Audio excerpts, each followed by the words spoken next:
Baiklah, terima kasih atas perhatiannya. Pada presentasi kali ini, saya akan menjelaskan materi tentang pendahuluan keamanan dan kejahatan komputer. Sebelum membahas lebih detail, saya akan menjelaskan beberapa bahan kajian yang terdapat pada materi kali ini, yaitu pertama, keamanan komputer, dan kedua, faktor kebutuhan keamanan komputer.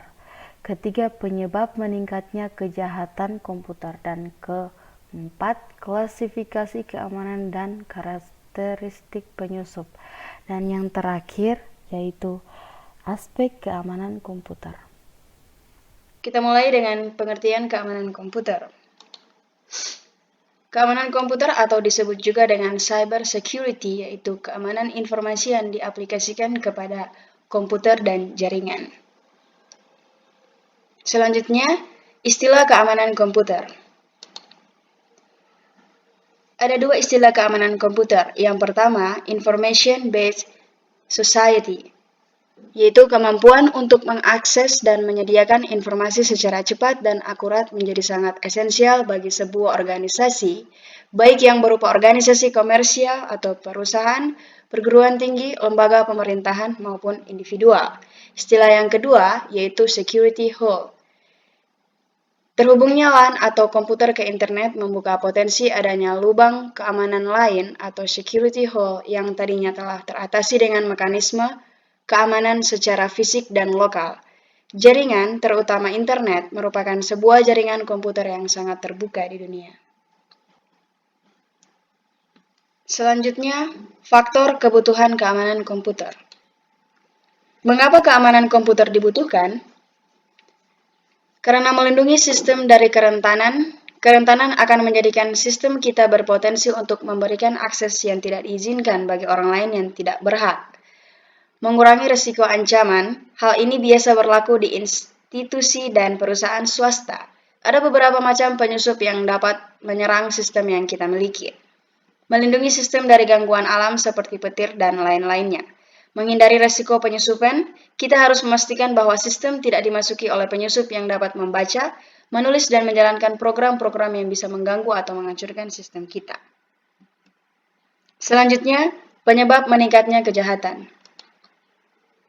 Ada beberapa penyebab meningkatnya kejahatan komputer, yaitu meningkatnya aplikasi berbasis IT dan jaringan komputer, desentralisasi server, transisi dari single vendor ke multi-vendor, meningkatnya kemampuan pemakai, lemahnya hukum IT, kompleksitas sistem yang digunakan, dan koneksi internet. Di sini ada fase seorang hacker. Fase seorang hacker. Dalam dunia underground, orang yang menjadi hacker biasanya melalui tahapan-tahapan berikut ini. Yang pertama, mundane. Kedua, lammer. Ketiga, wannabe. Keempat, larva. Dan kelima, wizard. Dan yang terakhir, yang paling atas, master of the master hacker, yaitu guru.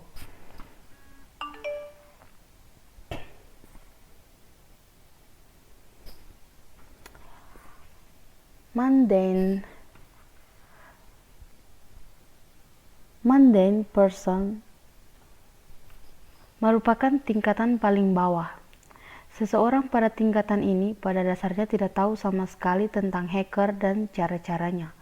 Walaupun ia mungkin memiliki komputer sendiri dan akses internet, ia hanya tahu bahwa yang namanya hacker itu membobol sistem komputer dan melakukan hal-hal yang negatif atau tindak kejahatan. Kedua yaitu lamar.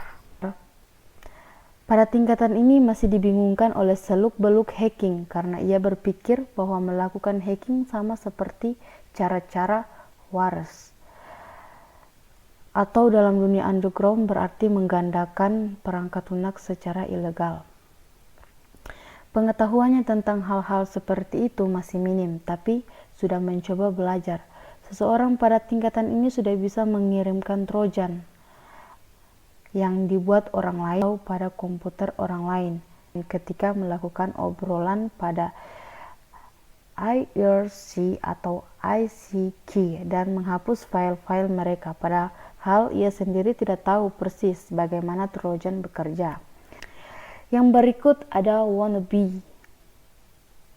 Pada tingkatan ini seseorang sudah mengetahui bahwa melakukan tindakan hack itu lebih dari sekedar menerobos masuk ke komputer orang lain. Ia lebih menganggap hal tersebut sebagai sebuah filsafat atau way of life. Akhirnya ia jadi ingin tahu lebih banyak lagi. Ia mulai mencari, membaca, dan mempelajari tentang metode-metode hacking dari berbagai member atau sumber. Kemudian ada larva. Larva ini juga dikenal dengan sebutan newbie. Pada tingkatan ini ia sudah memiliki dasar-dasar teknik hacking. Ia akan menerobos masuk ke sistem orang lain hanya untuk mencoba apa yang sudah ia pelajari.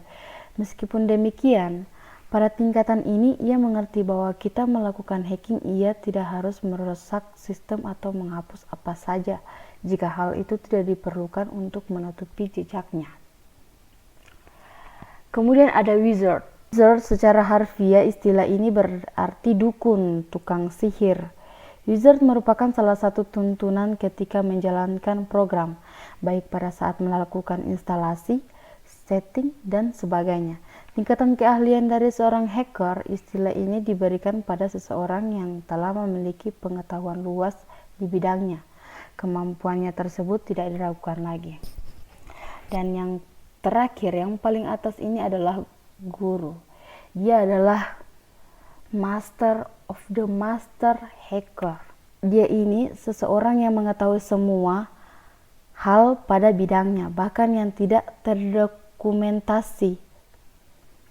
Ia mengembangkan trik-trik tersendiri melampaui batas yang diperlukan. Kalau bidangnya berkaitan dengan aplikasi, ia tahu lebih banyak daripada pembuat aplikasi tersebut.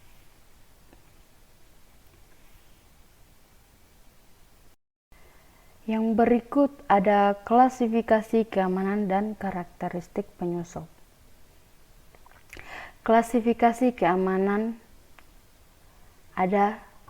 terdapat 4, yaitu keamanan yang bersifat fisik, keamanan yang berhubungan dengan personal, keamanan dari data dan media, serta teknik komunikasi, dan keempat, keamanan dalam operasi. Keamanan yang bersifat fisik. Menurut David Eckhoff, keamanan yang bersifat fisik atau physical security termasuk akses orang ke gedung peralatan, media yang digunakan, dan lain-lain.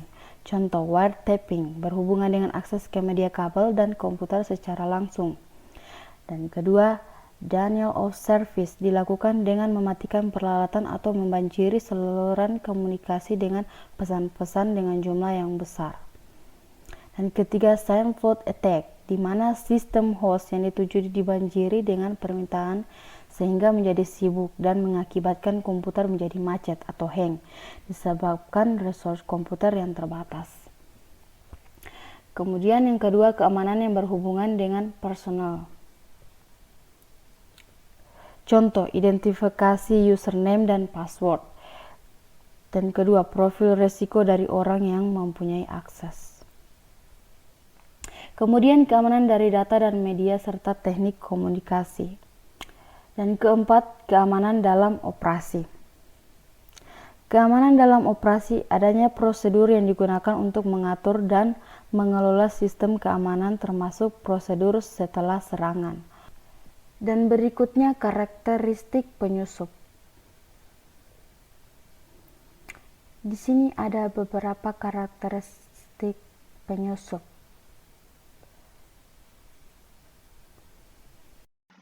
Yang pertama adalah the curious. Yang kedua adalah the malicious. Yang ketiga adalah the high profile intruder. Dan yang terakhir adalah the competition. Saya akan menjelaskan yang pertama, yaitu the curious. The curious atau yang disebut juga si ingin tahu ini, tipe penyusup ini pada dasarnya tertarik menemukan jenis sistem dan data yang Anda miliki. The malicious atau si perusak, tipe ini berusaha untuk merusak atau merubah sistem dan web page Anda. The high profile intruder atau si profil tinggi. Tipe ini berusaha menggunakan sistem Anda untuk memperoleh popularitas dan ketenaran. Dia mungkin menggunakan sistem profil tinggi Anda untuk mengiklankan kemampuannya. Dan yang terakhir, the competition atau si pesaing. Tipe penyusup ini tertarik pada data yang Anda miliki dalam sistem Anda. Ia beranggapan bahwa data Anda memiliki sesuatu yang dapat menguntungkannya secara keuangan atau sebaliknya. Dan yang terakhir adalah aspek keamanan komputer. Pertama adalah privacy atau confidentiality. Privacy adalah sesuatu yang bersifat rahasia atau private. Intinya adalah pencegahan agar informasi tersebut tidak diakses oleh orang yang tidak berhak. Contohnya adalah email atau file-file lain yang tidak boleh dibaca orang lain meskipun oleh administrator. Pencegahan yang mungkin dilakukan adalah dengan menggunakan teknologi enkripsi, jadi hanya pemilik informasi yang dapat mengetahui informasi yang sesungguhnya. Bentuk serangan ini yaitu usaha penyadapan dengan program sniper. Aspek keamanan komputer yang kedua, integrity. Penekanannya adalah sebuah informasi tidak boleh diubah kecuali oleh pemilik informasi. Kadang data yang telah terenkripsi pun tidak terjaga integritasnya karena ada kemungkinan ciphertext dari enkripsi tersebut berubah. Bentuk serangannya adalah virus, Trojan horse, man-in-the-middle attack. Aspek keamanan komputer selanjutnya adalah authentication. Authentication ini akan dilakukan sewaktu user login dengan menggunakan nama user dan passwordnya. Apakah cocok atau tidak? Jika cocok diterima dan tidak akan ditolak. Ini biasanya berhubungan dengan hak akses seseorang, apakah dia pengakses yang sah atau tidak. Aspek keamanan komputer selanjutnya, availability. Aspek ini berkaitan dengan apakah sebuah data tersedia saat dibutuhkan atau diperlukan. Apabila sebuah data atau informasi terlalu ketat, pengamanannya akan menyulitkan dalam akses data tersebut. Di samping itu, akses yang lambat juga menghambat terpenuhnya aspek availability. Serangan yang sering dilakukan pada aspek ini adalah denial of service atau DOS, yaitu penggagalan service sewaktu adanya permintaan data sehingga komputer tidak bisa melayaninya. Serangan yang aspek keamanan komputer yang selanjutnya yaitu access control. Cara pengaturan akses kepada informasi berhubungan dengan privacy dengan authentication. Dukungannya menggunakan metode kombinasi user ID atau password dan lain-lain. Dan aspek keamanan komputer yang terakhir yaitu non-repudiation. Menjaga agar seseorang tidak dapat menyangkal telah melakukan sebuah transaksi. Terima kasih. Dan itulah hasil presentasi kali ini. Semoga mahasiswa memiliki pengetahuan dan pemahaman tentang arti penting keamanan komputer dalam menjaga aset informasi. Jadi itu tujuan dari materi kali ini. Sekian dan terima kasih atas perhatiannya. Sampai jumpa di pertemuan berikutnya, di materi berikutnya.